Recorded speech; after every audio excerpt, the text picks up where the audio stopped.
Je suis beaucoup trop excitée à l'idée de faire cette vidéo. Aujourd'hui, on se retrouve pour parler de mes 26 livres à lire en 2026. L'idée est vraiment super simple, je vois toutes les américaines la faire et j'adore le concept. C'est 26 livres que tu as envie de lire en 2026. C'est un peu comme ta palle de l'année. Donc on va faire cette petite liste là ensemble. Mais avant, petit disclaimer, parce que moi je vais pas prendre en compte les sorties à venir de l'année, mais ce qui est déjà publié et qui me fait déjà envie. Moi c'est Lucie, welcome ou welcome back sur ma chaîne. Ici on parle lecture et voyage. Cette année j'ai envie de découvrir pas mal de nouvelles choses dans ma lecture, de faire un petit peu des tests. Je suis rentrée dans ma thriller era en fin d'année dernière. Du coup j'aimerais bien continuer un petit peu sur cette voie-là et aussi découvrir la romantésie. Donc je vous fais pas attendre plus longtemps et on commence directement avec les premiers livres. On commence avec Atmosphere par Taylor Jenkins Reid, qui a déjà écrit pas mal d'autres romans si je vous dis pas de bêtises. Camille fait que de me conseiller celui-là. Elle l'a pas du tout lu mais... Bref, je n'écoute jamais ses recommandations assez tôt. Elle a le flair pour sentir les livres qui sont des pépites.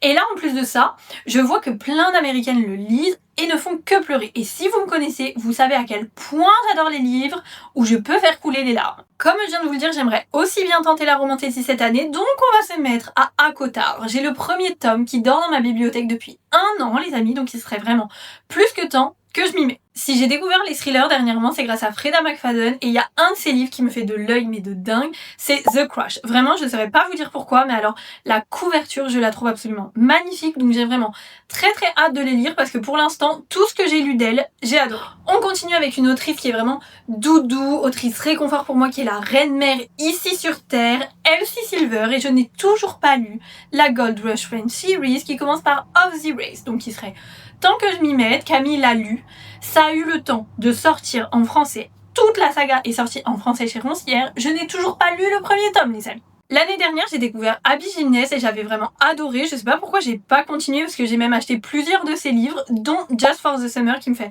vraiment de l'œil et j'ai hâte de voir ce qu'elle me propose. En 2026, les amis, je vous le dis, je ne passerai plus à côté de cette série Magnolia Parks. Je suis une grande fan de pleurer sur mes livres, toutes les larmes de mon corps. J'adore ça, d'accord? Je suis peut-être une grande malade, vous êtes en train de vous dire, mais comment je n'ai pas encore lu Magnolia Parks? Je ne sais pas. Donc cette année, je vous le dis, contrat entre vous et moi, on s'y met. On continue sur les classiques que je n'ai pas lus.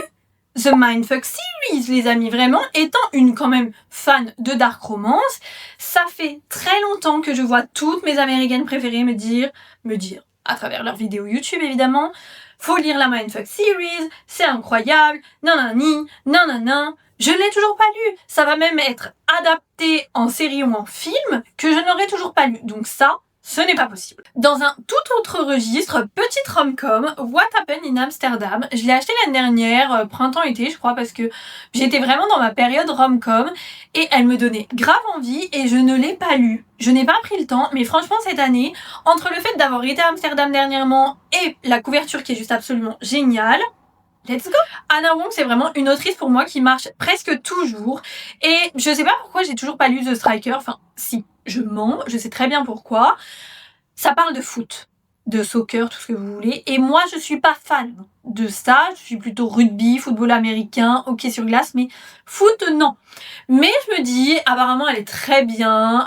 Anna Wong, en plus, j'adore son écriture. Donc, j'ai quand même peu de chance d'être déçue. On passe à tout ce qui est Cowboy Romance, Small Town Romance, tout ça. Et Paisley Hope en 2025, ça avait été une vraie bonne surprise avec sa Silver Pines Ranch Series que j'avais vraiment adoré. Donc on va continuer la saga avec Freeing the Wild en 2026. Une autre Cowboy Romance qui me fait grave de l'œil, et je sais pas pourquoi j'étais passée à autre chose, c'est Cash, et toute la saga, j'en vois que du bien absolument partout, et moi à partir du moment où tu me dis que c'est une saga où tu suis les personnes d'une même famille, en l'occurrence les frères, je dis oui. On continue avec Bourbon and Lies dans le même style un petit peu, avec en plus de ça du romantic suspense, et ça, j'adore. On continue sur complètement autre chose avec Katharina Mora et Bittersweet Memories.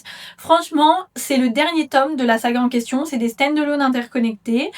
Katharina Mora fait vraiment partie de ces autrices que j'adore, de mes autrices même préférées, je pourrais dire. Elle te fait souffrir, mais tu en redemandes. Tu aimes qu'elle te fasse souffrir. Et si j'ai pris ce dernier tome, c'est parce qu'il fait apparemment particulièrement pleurer, et ça, j'adore. Et surtout parce que comme ça, je suis sûre que tout le reste de la saga sera lu. Dans les romances un petit peu émotionnelles aussi, on a The Favourites que tout le monde recommande absolument partout, donc il est temps que je vois si ça vaut sa hype. On continue avec Passenger Princess qui me fait tellement penser à Twisted Games. Pourtant, elle est pas du tout princesse, elle, je crois qu'elle va faire Miss America, si je ne vous dis pas de bêtises. Et lui, en fait, ça va être son chauffeur / bodyguard. Très grumpy tout ça, donc fallait pas m'en dire plus. Moi, très clairement, Twisted Games, c'est mon tome préféré de la saga des Twisted par Hannah Mang. Et vu que ça a grave cette vibe-là, je me dis, ça peut que me plaire. On retourne dans tout ce qui est lecture où je vais pleurer avec The Last Letters par Rebecca Yarros, qui apparemment est déchirant. Je n'ai absolument jamais rien lu de Rebecca Yarros, mais alors jamais rien du tout. Et du coup, je me dis que pourquoi pas commencer par le pire. J'ai adoré la saga de Neva Altaj, Perfectly Imperfect, et je sais pas pourquoi je me suis arrêtée, j'ai pas trop repris. Donc je me dis qu'on va continuer. Je crois que le prochain tome que j'ai à lire, c'est Silent Lies. Je crois que c'est le tome 7 ou 8.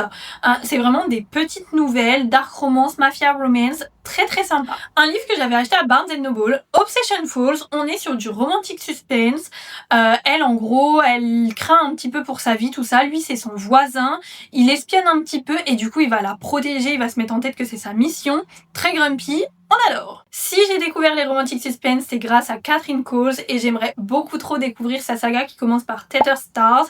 Vous l'avez en français, c'est Au-dessus des nuages, si je vous dis pas de bêtises, c'est chez EH. Et Camille l'a adoré, sachant que j'ai adoré toute la Sparrow Falls series. Je me dis qu'il faut absolument que je lise tout ce qu'elle a écrit. Une autre reine apparemment du romantic suspense, c'est Daphne Perry. Du coup, il est temps que je découvre la saga des Edens avec Indigo Ridge. Un livre qui était hyper hype l'année dernière, c'était The Wedding People. J'ai lu le résumé 1 milliard de fois.